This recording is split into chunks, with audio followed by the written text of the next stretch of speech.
Morning everyone. हम लोग जो स्टार्ट करने वाले हैं, सबसे पहले जो हमारा टॉपिक होगा वो है ऑर्गेनिक केमिस्ट्री। मैंने अक्सर लोगों को देखा है कि ऑर्गेनिक केमिस्ट्री बहुत टफ लगता है।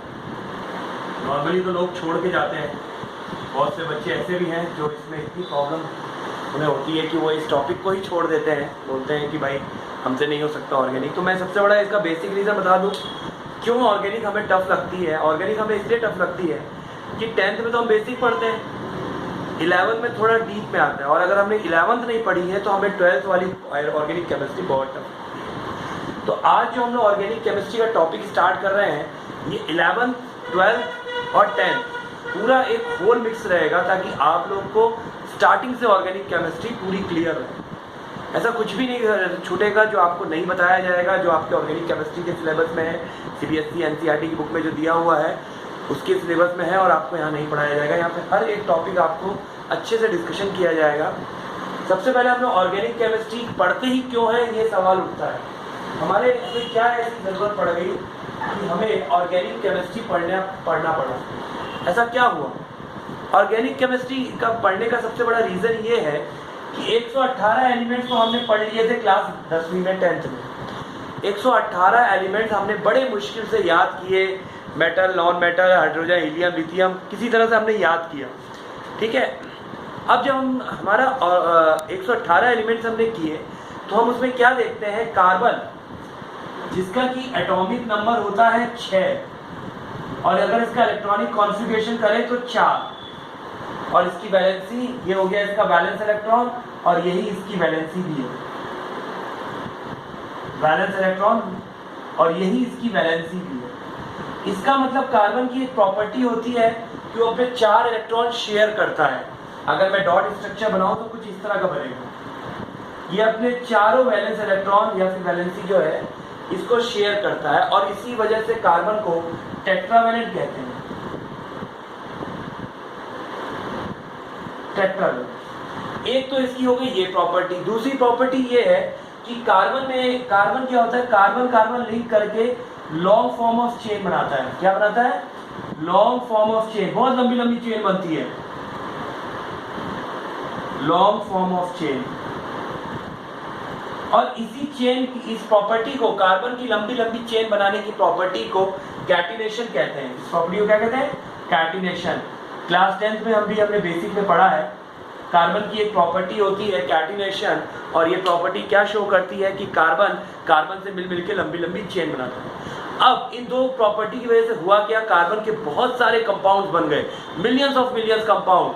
पॉसिबल यार, 118 एलिमेंट हमसे याद नहीं हो रहे थे, अब हम मिलियंस ऑफ मिलियंस कंपाउंड कैसे याद करेंगे? ठीक है, अब यहाँ पे होती है एक नई केमिस्ट्री की एक अलग ब्रांच रखी गई, और वो ब्रांच है ऑर्गेनिक केमिस्ट्री, जो कार्बन और एंड इट्स कंपाउंड के नाम से क्लास 10th में था, ऑर्गेनिक केमिस्ट्री के नाम से क्लास 11th और 12th। यहाँ से पूरा एक केमिस्ट्री का पोर्शन ही अलग हो गया, एक अलग ही केमिस्ट्री स्टार्ट हो गई, जो कार्बन और उसके कंपाउंड्स के बारे में बताएगी कि कैसे कैसे कौन कौन से कंपाउंड बनाता है और क्या क्या होता है। ठीक, चलिए शुरुआत करते हैं हम लोग। सबसे पहला 118 एलिमेंट्स को डिवाइड किया था हमने मेटल, नॉन मेटल, मेटलॉइड्स में, और फिर उनकी प्रॉपर्टी हमने याद की थी। वो करना आसान था, लेकिन यहाँ बात लाखों की है, मिलियंस कंपाउंड्स की है। इतना पॉसिबल नहीं है कि हम हर पूरे मिलियंस कंपाउंड्स को ग्रुप में बांटें और उसकी प्रॉपर्टीज को याद करें। इसके लिए सबसे पहले इनका नामकरण किया गया, नेमिंग करने के लिए एक सिस्टम चुना गया। उस सिस्टम का नाम था IUPAC सिस्टम।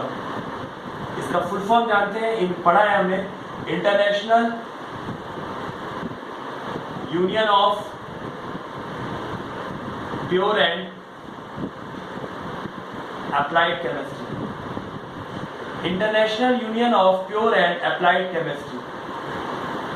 इस सिस्टम ने क्या किया, कंपाउंड्स को नाम देना स्टार्ट किया। नेमिंग इसी सिस्टम से स्टार्ट हुई।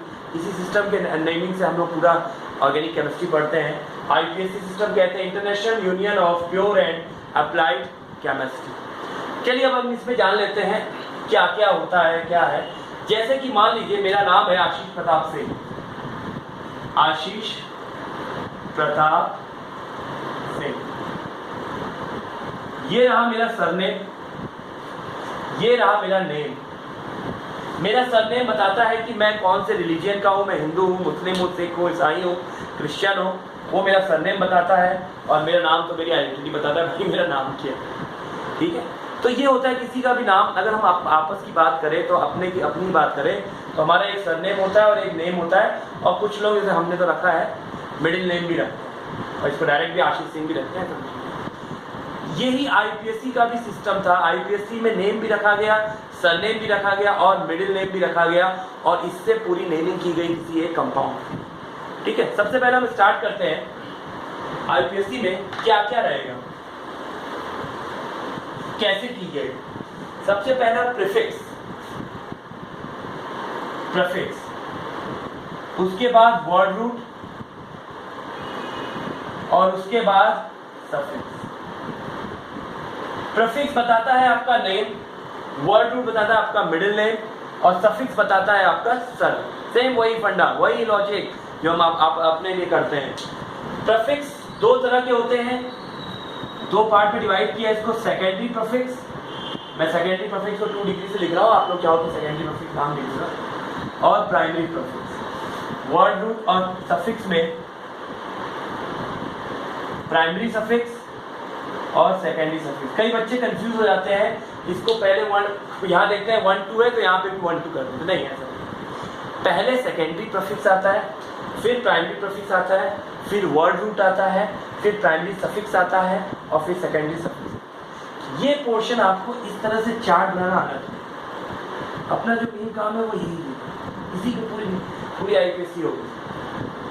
सवाल अब ये उठता है कि सर आपने बता तो दिया कि प्रीफिक्स दो तरह के होते हैं, सेकेंडरी और प्राइमरी, सफिक्स दो तरह के होते हैं, प्राइमरी और सेकेंडरी, वर्ड रूट, आखिर ये होते क्या है, ठीक है। चलिए हम उसके बारे में डिस्कस करते हैं। सबसे पहले मैं बात करूंगा सेकेंडरी प्रीफिक्स की। सेकेंडरी प्रीफिक्स क्या होता है? सेकेंडरी प्रीफिक्स में आता है ब्रांचेस और सब्स्टिट्यूएंट्स। ब्रांचेस और सब्स्टिट्यूएंट्स दोनों नाम है इसका, ब्रांच भी बोलते हैं, सब्स्टिट्यूएंट भी बोलते हैं। कई बच्चों ने मुझसे सवाल पूछा, कई लोग कंफ्यूज रहते हैं कि सर ये बताइए कि क्या बोलते हैं ब्रांचेस और फंक्शनल ग्रुप में क्या अंतर है। उसका आंसर ये है कि ब्रांचेस भी फंक्शनल ग्रुप होती है, लेकिन आईपीएससी ने उसको फंक्शनल ग्रुप नहीं माना। उसने कहा नहीं, हम इसको फंक्शनल ग्रुप नहीं मान सकते क्योंकि पूरे कंपाउंड्स की प्रॉपर्टी डिपेंड करती है फंक्शनल ग्रुप पे, और इसके साथ ऐसा नहीं है, इसके साथ ऐसा नहीं था। ये भी एक तरह का फंक्शनल ग्रुप है, लेकिन इसके होने से पूरे कंपाउंड की प्रॉपर्टी इस पे डिपेंड नहीं कर रही थी, ठीक है। बहुत ही कम इसका इफेक्ट पड़ रहा था, इसलिए इसका अलग प्रीफिक्स पे रख दिया गया और ये हुआ सब्स्टिट्यूएंट या फिर ब्रांचेस। तो ये भी एक तरह का फंक्शनल ग्रुप है, लेकिन अकॉर्डिंग टू आईपीएससी से हम लोग फंक्शनल ग्रुप नहीं मानते। दूसरी बात, ये हो गया आपका सेकेंडरी प्रीफिक्स। प्राइमरी प्रीफिक्स में आता है साइक्लो, डाइसाइक्लो, स्पाइरो। ये सारी चीजें हम आगे पढ़ेंगे अभी चैप्टर में, ये प्रीफिक्स पे आता है, ठीक है, primary prefix. Word root normally हम लोग क्लास 10 तक हमने पढ़ा है, जब 1 कार्बन लगा होता है तो मिथ होता है, 2 कार्बन लगा होता है तो ईथ होता है, 3 लगा रहता है तो प्रोप होता है, 4 ब्यूट, 5। आज 11th और 12th के सिलेबस में हमें 20 कार्बन लगे हों। हालांकि ऐसा नहीं है 40, 100, 200 कार्बन होते हैं, लेकिन हमारे सिलेबस में हमें 20 कार्बन लगे हों, 20 कार्बन तक हमें याद है। तो अभी मैं इसके आगे उसको डिटेल बताऊंगा। दूसरी बात है सफिक्स। प्राइमरी सफिक्स में क्या आता है? Type of carbon carbon bond, ये तो हमने 10th में भी पढ़ा। अगर सिंगल बॉन्ड है तो ए, डबल बॉन्ड है तो ई और ट्रिपल बॉन्ड है तो आई, ठीक है। अगर सिंगल बॉन्ड है तो ए, डबल बॉन्ड है तो ई और ट्रिपल बॉन्ड है तो आई। सेकेंडरी सफिक्स में आ जाते हैं फंक्शनल ग्रुप। कुछ बेसिक तो हमने 10th में भी पढ़ लिया था, याद है, alcohol, aldehyde, carboxylic acid. Secondary suffix में आ जाते हैं फंक्शनल ग्रुप। यहाँ जगह नहीं है तो मैं इसे रिपीट कर रहा हूँ, आप लोग लिख लीजिएगा। सेकेंडरी सफिक्स में आ जाते हैं फंक्शनल। तो ये हमारा आईपीएससी का पूरा एक सिस्टम है, इस तरीके से हम आईपीएससी करते हैं। अगर मैं आपको एक कंप्लीट बड़े कंपाउंड की रेंज बताऊं तो वो दरअसल इस तरह से होगी कुछ। सबसे पहले सेकेंडरी प्रीफिक्स, उसके बाद प्राइमरी प्रीफिक्स, उसके बाद वर्ड रूट, उसके बाद प्राइमरी सफिक्स, उसके बाद सेकेंडरी सफिक्स। ये पूरी एक कंप्लीट नेमिंग इस तरह से की जाएगी। अगर हम एक आईपीएससी की नेमिंग करें बड़े कंपाउंड की जिसमें सब दिया हुआ है, तो पहले सेकेंडरी प्रीफिक्स, फिर प्राइमरी प्रीफिक्स, फिर वर्ड रूट, फिर प्राइमरी सफिक्स और फिर सेकेंडरी सफिक्स। ये है पूरा आईपीएससी। चलिए अब इसके बारे में थोड़ा सा और इसको नोट डाउन कर लीजिए या फिर आप पॉज करके देख भी सकते हैं। ठीक है, मैं इसको रब कर रहा हूं, आगे बढ़ा जाए। सबसे पहले मैं इसमें डिस्कस करूंगा वर्ड रूट के बारे में। सबसे आसान चीज सबसे पहले, क्योंकि वर्ड रूट हमने पढ़ा है इसलिए हमें याद भी है, तो वर्ड रूट के बारे में। उसके बाद प्रीफिक्स के बारे में बताऊंगा, फिर सफिक्स के बारे में बताऊंगा। तो चलिए सबसे पहला हेडिंग डाल लीजिए वर्ड रूट।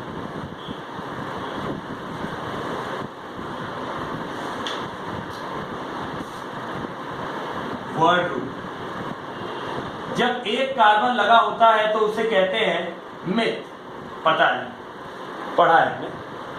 दो कार्बन लगा होता है तो इथ, तीन कार्बन लगा होता है तो प्रोप, चार कार्बन लगा होता है तो ब्यूट, पांच कार्बन लगा होता है तो पेंट, छह कार्बन लगा होता है तो हेक्स, सात लगा होता है तो हेप,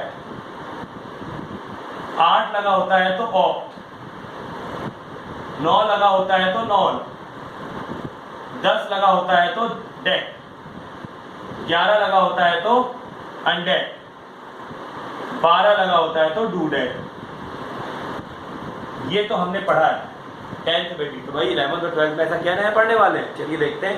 हमें 20 तक याद होना चाहिए। तो आप सबसे पहले 12 तक याद कर लीजिए। Meth, eth, prop, but, pent, hex, hep, ऑफ, नॉन, डेक, अनडेक, डूडेक। ये है टोटल 12 तक। अब इसके बाद 13 को क्या कहते हैं, 14 को क्या कहते हैं, वो देखिए, नोट कर लीजिए इसको। अगर 13 कार्बन हो, 13 कार्बन आपस में लिंक हो, तो उनको कहते हैं ट्राइडेक। 14 हो तो टेट्राडेक, 15 हो तो पेंटाडेक, 16 हो तो हेक्साडेक, 17 हो तो हेप्टाडेक, 18 हो तो ऑक्टाडेक, 19 हो तो नोनाडेक और 20 हो तो इकोस, EICOS, इकोस। ये ट्राई, टेट्रा, पेंटा, हेक्सा तो फिर भी हमें याद हो जाएगा। 20 कार्बन अगर लिंक हो तो उसे कहते हैं इकोस, EICOS। ये 20 कार्बन का लिंकेज हमें मालूम होना चाहिए कि अगर एक कार्बन लगा हुआ है तो उसके लिए हम वर्ड रूट क्या यूज करेंगे, 2 कार्बन लगा हुआ है तो ये याद करने वाली चीज़ है। और ट्रिक तो आपको 12 तक तो हमने 10th में भी पढ़ा था, 11th और 12th में थोड़ा सा 20 तक हमें पढ़ना होता है। उसमें से 13, 14, 15 ट्राइडेक, टेट्राडेक, पेंटाडेक, हेक्साडेक, हेप्टा, ऑक्टा, नोना और अगर 20 कार्बन लगे हो तो उसे कहते हैं इकोस, EICOS। ये बात थी हमारी किसकी, वर्ड रूट। नोट कर लीजिएगा।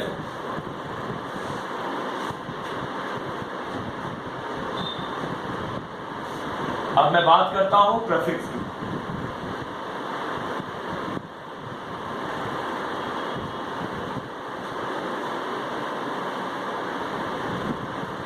प्रीफिक्स और वो भी सेकेंडरी। प्रीफिक्स सबसे पहले मैं सेकेंडरी प्रीफिक्स की बात कर लूं, क्योंकि प्राइमरी तो आगे आएगा, साइक्लो, डाइसाइक्लो, स्पाइरो, तो वो हमें अपने आप ही उठाएगा। ये जो प्राइमरी प्रीफिक्स, सेकेंडरी प्रीफिक्स थे, ये भी एक तरह के फंक्शनल ग्रुप है, लेकिन इनका कंपाउंड पे इतना इफेक्ट नहीं था, इसलिए आईपीएससी ने इनको सब्स्टिट्यूएंट में रख दिया या फिर ब्रांचेज में। सेकेंडरी प्रीफिक्स में हमारे पास क्या क्या आता है, सबसे पहले तो अल्काइल ग्रुप। अल्काइल ग्रुप पढ़ा है, कहाँ पढ़ा है, 10th में पढ़ा। क्या पढ़ा है, जैसे मीथेन था, अगर एक हाइड्रोजन कम कर दो, मीथेन का होता है CH4, अगर उसमें से एक हाइड्रोजन कम कर दो तो वो हो जाएगा मिथाइल। ठीक है, अगर इथेन है, उसमें से एक हाइड्रोजन कम कर दो तो वो हो जाएगा इथाइल। प्रोपेन है तो प्रोपाइल, ब्यूटेन है तो ब्यूटाइल, पेंटेन है तो पेंटाइल, हेक्सेन है तो हेक्साइल। हेक्सेन है तो हेक्सेन। चलिए आज एक चीज मैं हेक्सेन पे बताता हूँ। आज मेरे एक स्टूडेंट ने पूछ लिया हेक्सेन का बनाते हैं। हेक्सेन ये समझ में आ गया कैसे ग्रुप होगा, एक एक हाइड्रोजन कम होगा। हेक्सेन का अगर मैं बनाऊं मतलब 6 कार्बन, 1 2 3 4 5 और 6 हाइड्रोजन कितने 1 2 3 4 5 6 7 8 9 10 11 12 13, ठीक है। C6H14 हेक्सेन का ये होता है हेक्सेन।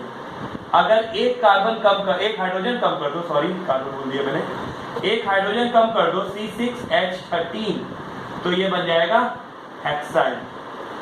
C6H13 ये बन जाएगा हेक्साइल। तो हेक्सेन का हेक्साइल, पेंटेन का पेंटाइल, डेकेन का डेकाइल, ये तो हमको समझ में आता है। तो बेंजीन का क्या हो जाएगा? और बच्चे बड़े कंफ्यूज हो जाते हैं। आज ही मेरे से एक स्टूडेंट ने पूछा कि सर ये तो C6 है, ये तो हेक्सेन भी हो सकता है। देखो हेक्सेन का एक हाइड्रोजन कम हुआ तो कितना बना C6H13। अब बेंजीन की बात करते हैं।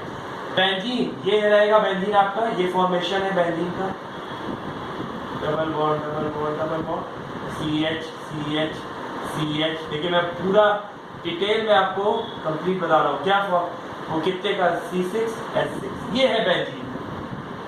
तो जब इसमें से हाइड्रोजन कम करोगे तो क्या हो जाएगा C6H5।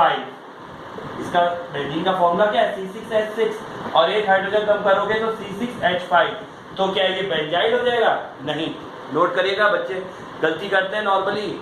C6H5 बाकियों की तरह बेंजाइल नहीं होगा, इसका नाम हो जाएगा फिनाइल। ये ध्यान देने वाली चीज है, बाकी चीजें तो हमको लगभग आती है। बेंजीन में जब एक हाइड्रोजन कम होता है तो उसका नाम बाकियों की तरह नहीं बदलता, बेंजाइल नहीं होता, उसका नाम हो जाता है फिनाइल, PHENYL। क्लियर हुआ? तो ये है हमारा सबसे पहला प्रीफिक्स, सेकेंडरी प्रीफिक्स, उसे कहते हैं हम लोग अल्काइल। इसमें सबका मैंने बता दिया किस तरह से अल्केन में से अगर एक एक हाइड्रोजन कम करते जाओगे तो वो अल्काइल ग्रुप में होता जाएगा। मीथेन से बनेगा मिथाइल, इथेन से बनेगा इथाइल, प्रोपेन से बनेगा प्रोपाइल, ब्यूटेन से बनेगा ब्यूटाइल, पेंटेन से बनेगा पेंटाइल, हेक्सेन से बनेगा हेक्साइल, बेंजीन से बनेगा बेंजाइल नहीं, बेंजीन से बनेगा फिनाइल। ये नोट कर लीजिए। और ये बेंजीन का मैंने बता भी दिया और मैंने आपको हेक्साइल में और फिनाइल में अंतर बता दिया। कार्बन भले ही दोनों में 6 होते हैं लेकिन हेक्साइल में 13 होते हैं हाइड्रोजन और फिनाइल में 5 होते हैं। उनका फॉर्मूले में कंफ्यूज मत होइएगा कि 6 कार्बन देख लिया और लिख दिया हेक्साइल, नहीं। अगर 5 कार्बन हाइड्रोजन है तो वो फिनाइल ग्रुप है, अगर 13 हाइड्रोजन है तो वो हेक्साइल। नोट कर लीजिएगा, मैं रब कर देता हूँ। ये जो मेरे नोट्स हैं ये आपको बहुत काम आएंगे, बहुत हल्के में, बहुत अपने वर्डिंग में लिखता हूँ मैं।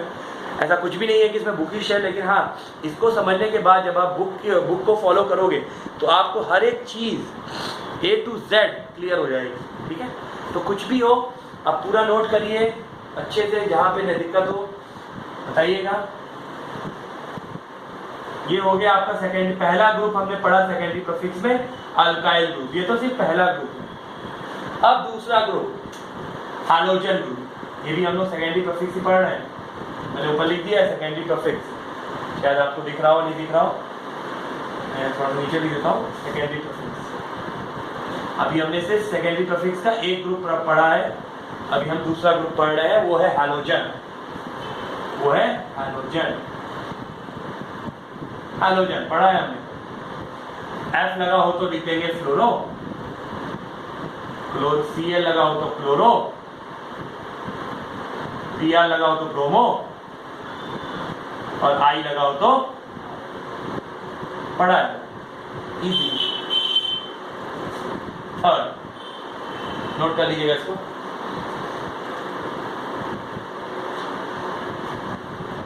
NO2 लगा हो तो उसे कहते हैं नाइट्रोसो। NO2 अगर लगा है तो उसे बोलेंगे नाइट्रोसो नहीं, नाइट्रो।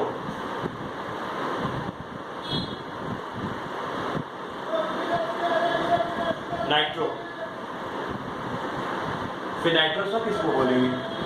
अगर N डबल बॉन्ड ऑक्सीजन से लगा है तो उसे कहेंगे नाइट्रोसो। नाइट्रोसो, बड़ा छोटा सा डिफरेंस है। अगर NO2 लगा है तो उसे बोलेंगे नाइट्रो, और अगर N डबल बॉन्ड ऑक्सीजन लगा है, ऑक्सीजन के साथ नाइट्रोजन डबल बॉन्ड में लगा है, तो उसको बोलेंगे नाइट्रोसो। नोट कर लीजिए, इसके आगे फिर करता हूं। अगर इसी में एक और आएगा, N3 लगा है, तो ये रहेगा एजिडो, एजिडो। पहला पढ़ा हमने अल्काइल ग्रुप, दूसरा पढ़ा हमने हेलोजन ग्रुप, तीसरा आया नाइट्रो, चौथा आया नाइट्रोसो, पांचवा आया एजिडो। एजिडो में N3 अगर लगा है तो हम उसे एजिडो। क्लियर हुआ बच्चों?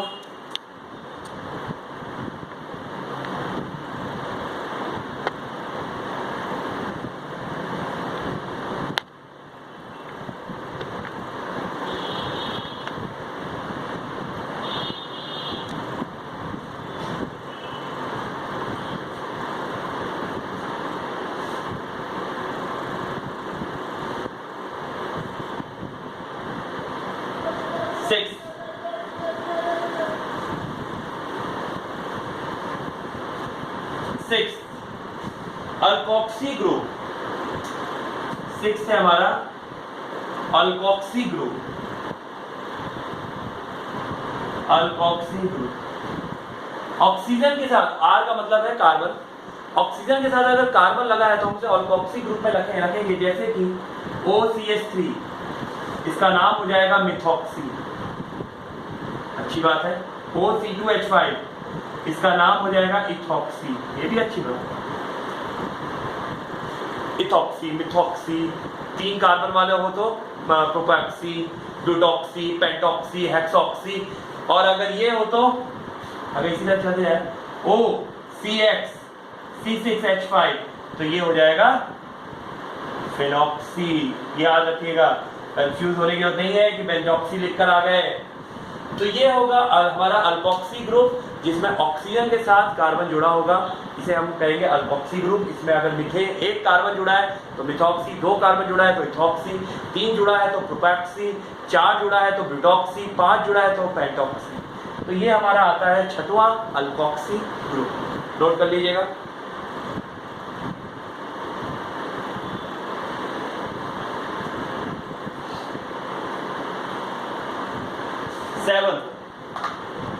ईथर, 7वां नाम है ईथर। इसके बारे में बेटा हम लोग डिटेल में अभी आगे जैसे जैसे पढ़ते जाएंगे आएगा। अभी तो मैं सिर्फ इसलिए बता रहा हूँ कि जो हम लोग नेमिंग करेंगे उसमें हमें नेमिंग कर सके, इसलिए मैं बेसिक चीजें बता रहा हूँ। अभी जैसे जैसे हम आगे बढ़ते जाएंगे, ये सारे ग्रुप, सारे सब्स्टिट्यूएंट आते जाएंगे, तो हमें आसान पड़ेगा। डिटेल में हम लोग पढ़ेंगे, इसमें घबराने की जरूरत नहीं है। ईथर, इसमें कुछ नहीं, ओ R डैश, ऑक्सीजन बीच में और दोनों तरफ कार्बन का, दोनों तरफ कार्बन, जैसे CH3 ओ CH3, क्या नाम हो जाएगा, इतने को भूल जाओ। ये क्या हो गया, मिथॉक्सी, मीथेन, मिथॉक्सी या फिर मिथॉक्सी मिथाइल, क्योंकि ये मिथॉक्सी मिथाइल। इसी तरह आता है हमारा एस्टर, 8वां ग्रुप है हमारा एस्टर। मान लो C2H5 C double bond O CH3, C2H5 C double bond O CH3, इसका नाम क्या हो जाएगा, इसमें देख लो, एस्टर पहचान सकते हो, CO लग गया, इसका नाम हो जाएगा मिथाइल। ये एक लगा हुआ है, एक कार्बन इस साइड, तो इसका नाम हो जाएगा मिथाइल। और इस कार्बन को भी इंक्लूड करोगे, 1 और 2 कार्बन, 2 और 1 3 कार्बन से बना प्रोपेनोएट, मिथाइल प्रोपेनोएट। मतलब इसका एक तरफ आएगा आइल और दूसरा तरफ आएगा ओएट, ठीक है। इसका एक तरफ आएगा ऑक्सी और दूसरा तरफ आएगा आइल। बस मुझे यही बताना है, इसमें बहुत ज्यादा डीप में अभी जाने की जरूरत नहीं है, अभी तो हमने स्टार्ट किया। इस ईथर ग्रुप में एक तरफ आएगा ऑक्सी, दूसरी तरफ आएगा आइल, मैं अंडरलाइन कर दे रहा हूं, एक तरफ आएगा ऑक्सी और दूसरी तरफ आएगा आइल। और इस एस्टर ग्रुप में एक तरफ आएगा आइल और एक तरफ आएगा ओएट। क्लियर हुआ, समझ में? चलिए ये थी बातें सेकेंडरी प्रीफिक्स की। प्राइमरी प्रीफिक्स मैंने बता दिया, साइक्लो डाइसाइक्लो स्पाइरो तो आगे आएगा। वर्ड रूट मैंने बता दिया आपको। Type of carbon carbon bond मतलब प्राइमरी सफिक्स मुझे नहीं लगता उसमें बताना है, सिंगल बॉन्ड है तो ए, डबल बॉन्ड है तो इन और ट्रिपल बॉन्ड है तो आइन। और सेकेंडरी सफिक्स में फंक्शनल ग्रुप जितना हमने 10th में पढ़ा है और थोड़ा बहुत अब 11th में और ऐड होने वाला है, वो हम अभी इसके आगे एक क्लास पूरी हम उसी की रखेंगे फंक्शनल ग्रुप की, इसमें हम सारे फंक्शनल ग्रुप डिस्कस करेंगे। अभी हम कुछ रूल्स एंड रेगुलेशन पढ़ लेते हैं, कुछ बेसिक चीजें डिस्कस कर लेते हैं। चलिए सबसे पहला रूल क्या है? कभी भी जब भी हम नेमिंग करते हैं या नंबरिंग करते हैं तो उसमें सबसे पहला रूल क्या है उसके बारे में डिस्कस करते हैं। हर चीज का एक रूल एंड रेगुलेशन होता है यार, अगर हम कोई भी काम करते हैं तो बिना रूल एंड रेगुलेशन के तो वो नहीं होने वाला, ठीक है? तो इसी तरह जब हम आईपीसी नेमिंग करते हैं तो उसके भी कुछ रूल्स एंड रेगुलेशन होते हैं। चलिए आइए हम डिस्कस करते हैं। सबसे पहला rule, select the longest chain. 10th में भी पढ़ा है हमने, सेलेक्ट द लॉन्गेस्ट चेन। अच्छी बात है भाई, जो सबसे लंबी चेन होगी सीक्वेंस में, कंटिन्यूटी में, उस चेन को हम लोग सेलेक्ट करेंगे। जैसे कि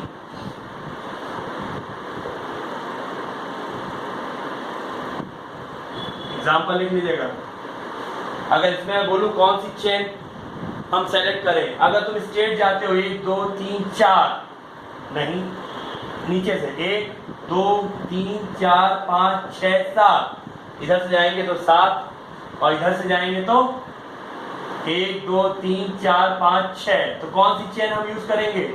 सेलेक्ट द लॉन्गेस्ट। तो जब भी तुम नेमिंग करोगे सबसे पहला काम तुम्हारा क्या है? Select the longest chain. सबसे पहला रूल 10 में पढ़ा है हमने बेसिकली। ये एग्जांपल के साथ नोट करिएगा और ऐसा बिल्कुल मत सोचिएगा कि अरे ये तो हमने 10 में पढ़ा है, नोट करने की क्या जरूरत है। अभी आने वाला है जो 10th में पढ़े 11th में देखना वो चीज फॉलो नहीं होगी, कई जगह एक्सेप्शन केस आएंगे। और हमें 10th मैंने पहले बता दिया, हमें 10th 11th 12 पूरी ऑर्गेनिक एक कंपाउंड फॉर्म में एक साथ हम डिस्कस कर रहे हैं, इससे हमारा पूरा क्लियर हो जाएगा, ठीक है? तो सबसे पहली चीज है कि सबसे पहला क्या है? Select the longest chain first. Note कर लीजिए इसको, सेकेंड रूल लिखवा दो, ये सबसे आसान है, ज्यादा